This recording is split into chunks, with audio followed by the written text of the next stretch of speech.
Hello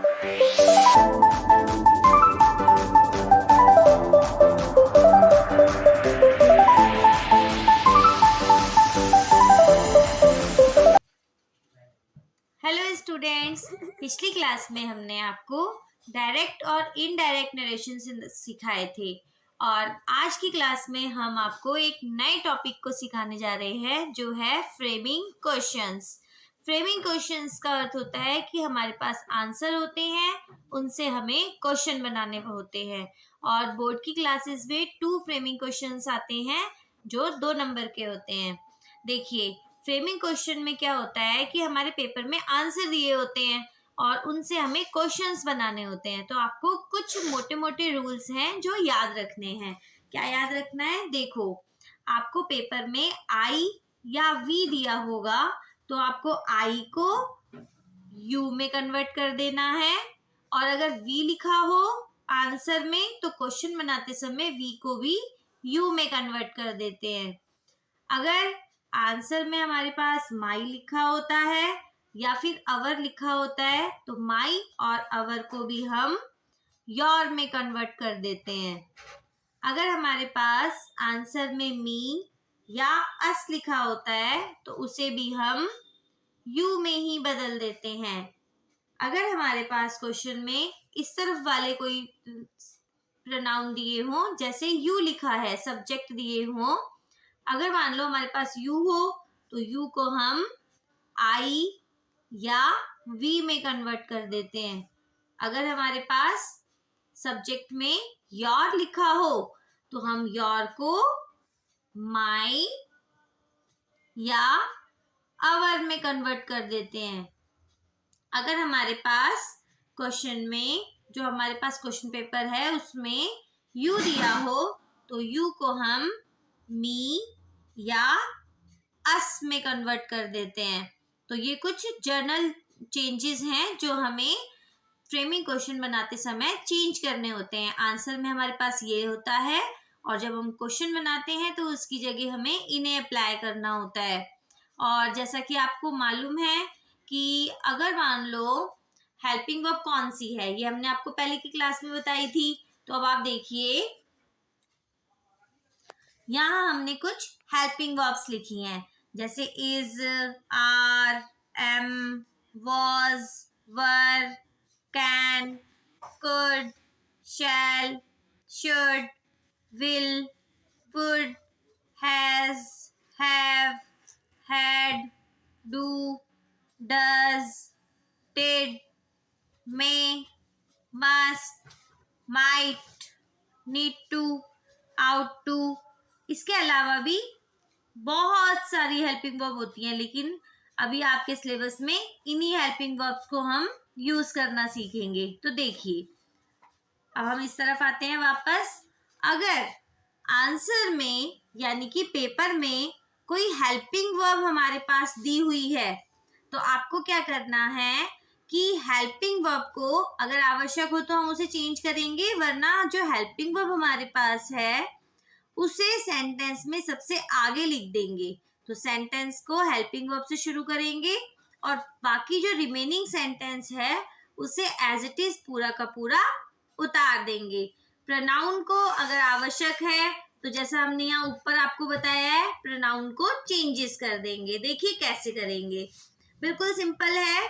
हमारे पास question में लिखा होगा his father is a farmer. तो सबसे पहले आप ढूंढो कि इस लाइन में हेल्पिंग वर्ब कहाँ लिखी हुई है। तो इस लाइन में हमने देखा कि हमारे पास हेल्पिंग वर्ब है इज। तो अगर आपने हेल्पिंग वर्ब को पहचान लिया तो आपको क्या करना है, जब हम क्वेश्चन का निर्माण करेंगे तो इस हेल्पिंग वर्ब को उठाकर आप सबसे आगे ले आइए और फर्स्ट लेटर इसका क्या हो जाएगा, कैपिटल। अब हमने लिख दिया इज, आगे आ गया। अब इसके बाद जो रिमेनिंग पार्ट है हमारे क्वेश्चन का, इस रिमेनिंग पार्ट को हम इसके पीछे लिख देंगे। इसका जो फर्स्ट लेटर है जो कैपिटल में लिखा हुआ है, जब ये सेकंड नंबर पे आएगा तो इसका फर्स्ट लेटर स्मॉल हो जाएगा और ये हो जाएगा is his father a farmer. अब देखिए हेल्पिंग वर्ब आगे लिख दी। अब हमने देखा यहाँ है फुल स्टॉप। अब क्योंकि हम क्वेश्चंस का निर्माण कर रहे हैं। तो जब क्वेश्चन का निर्माण करते हैं तो इसके एंड में हमें हेल्प जो फुल स्टॉप है उसकी जगह क्वेश्चन मार्क अप्लाई करना होगा। अब देखिए सेकेंड क्वेश्चन हमारे पास आंसर में दिया होगा आई कैन स्पीक इंग्लिश। तो आप देखिए इसमें हेल्पिंग वर्ब कौन सी है। तो हमने देखा कि इसके अंदर हेल्पिंग वर्ब है कैन। तो हेल्पिंग वर्ब हमें मिल गई। आपको सिंपल क्या करना है, हेल्पिंग वर्ब को उठाकर सबसे पहले लिख देना है और हम इसे फर्स्ट लेटर इसका कैपिटल करते हुए इसे आगे लिख देंगे। हमने लिख दिया कैन। अब आपको हमने ऊपर यहाँ प्रोनाउन के चेंजेस में बताया कि अगर क्वेश्चन हमारे पास आंसर में आई और वी लिखा होता है तो इसे हम यू में कन्वर्ट कर देते हैं। तो हमें यहाँ पर भी सिंपल इसे ही अप्लाई करना है। जो आई है इसे हम यहाँ लेकर आएंगे तो ये यू में कन्वर्ट हो जाएगा। समझ आया हमने यू क्यों लिखा, आई यू में कन्वर्ट हो जाता है। तो हमने इसको भी यहाँ पर चेंज करके लिख दिया। अब पीछे लिखा है स्पीक इंग्लिश, तो हम इसे एज इट इज उतार देंगे और कोई भी चेंज नहीं करेंगे। समझ आया। और पीछे क्या होगा, क्वेश्चन मार्क। आपको सिंपल क्या करना है, हेल्पिंग वर्ब पहचाननी है। हेल्पिंग वर्ब पहचान के आप उसे सबसे पहले लिख देंगे और फिर रिमेनिंग जो पार्ट है उसे एज इट इज उतार देंगे। लेकिन एक चीज और ध्यान रखनी है कि अगर यहाँ पर जो हमारे पास सब्जेक्ट दिया हुआ है, जो प्रोनाउन हमें लिखना है, उसको अगर ये जो ऊपर हमने आपको बताए थे इनसे रिलेटेड कुछ होगा तो इसे हमें चेंज करके लिखना होगा। देखिए आपको क्या करना है, सबसे पहले देखना है कि हेल्पिंग वर्ब कुछ लिखी है तो आप उस हेल्पिंग वर्ब को पहचानिए। जैसे हमने यहाँ पहचाना था इज और कैन, तो हेल्पिंग वर्ब को सबसे आगे लिख दीजिए और उसके बाद जो रिमेनिंग अपना पार्ट है उसको एज इट इज उतार दीजिए। एक बात का ध्यान रखिए, यहाँ पर जो प्रोनाउन दिए हुए हैं अगर वो ऊपर वाले प्रोनाउन से रिलेटेड हैं तो इन्हें हमेशा चेंज करके लिखिएगा। अब देखिए अगला question, I am reading a book. तो आपको क्या करना है, हेल्पिंग वर्ब ढूंढनी है कि इसके अंदर हेल्पिंग वर्ब कौन सी है। तो आप इसमें ढूंढेंगे, हेल्पिंग वर्ब हमारे पास है एम। तो आप क्या करेंगे, एम को आगे लेकर आएंगे। लेकिन अब ये एम जो है ये आई के लिए लिखी हुई है कि आई के साथ एम लग जाएगा, लेकिन हमें मालूम है कि हमें आई को तो चेंज करना पड़ेगा। आई को किस में चेंज करना पड़ेगा, यू में। तो हम क्या करेंगे, अगर हम आई को यू में कन्वर्ट कर रहे हैं तो हमें हेल्पिंग वर्ब को भी चेंज करना पड़ेगा। हेल्पिंग वर्ब जो अपनी है वो एम से आर में कन्वर्ट हो जाएगी। तो हम सबसे पहले लिखेंगे आर और फिर आई को यू में कन्वर्ट कर देंगे। हमने एम को आर में क्यों बदला, क्योंकि आई को हमें मालूम है यू में कन्वर्ट करना है और यू के साथ एम हेल्पिंग वर्ब अप्लाई नहीं होती है। तो हम लिखेंगे are you reading a book और एंड में क्वेश्चन मार्क। समझ आया हमने ये वाला चेंजेस किस प्रकार किया है। अब देखिए पीछे हमने यहाँ पर 2 क्वेश्चंस आपके लिए लिखे हैं जिन्हें आप खुद ट्राई करने की कोशिश करना कि आप खुद इसको बदल पाते हो या नहीं। पहचानना आप इनमें हेल्पिंग वर्ब कौन सी है, फिर उसके अकॉर्डिंग ही आप उसे चेंज करिएगा। इनके आंसर आपको डिस्क्रिप्शन बॉक्स में मिल जाएंगे, आप करने के बाद मिला लीजिएगा। तो ये थे हमारे फर्स्ट टाइप के फ्रेमिंग क्वेश्चन जिसमें हमें हेल्पिंग वर्ब दी हुई थी। अब अगर मान लीजिए हेल्पिंग वर्ब ना दी हो तो हम किस प्रकार अपने फ्रेमिंग क्वेश्चंस बनाएंगे। देखिए अगर हमारे पास हेल्पिंग वर्ब नहीं दी हो तो हम कैसे बनाएंगे। हम देखेंगे कि वर्ब की फर्स्ट फॉर्म अगर हमारे पास आंसर में दी हो तो हम डू हेल्पिंग वर्ब अप्लाई करेंगे। अगर मान लो वर्ब की फर्स्ट फॉर्म में एस या ईएस लगा हुआ हो, अगर वो अपनी प्लूरल फॉर्म में हो तो हम डज हेल्पिंग वर्ब अप्लाई करेंगे। और अगर मान लो हमारे पास आंसर में वर्ब की सेकेंड या वर्ब की थर्ड फॉर्म हो तो हमें क्या करना है, हमें डू और डज नहीं लगाना, उस समय हम डिड हेल्पिंग वर्ब अप्लाई करेंगे।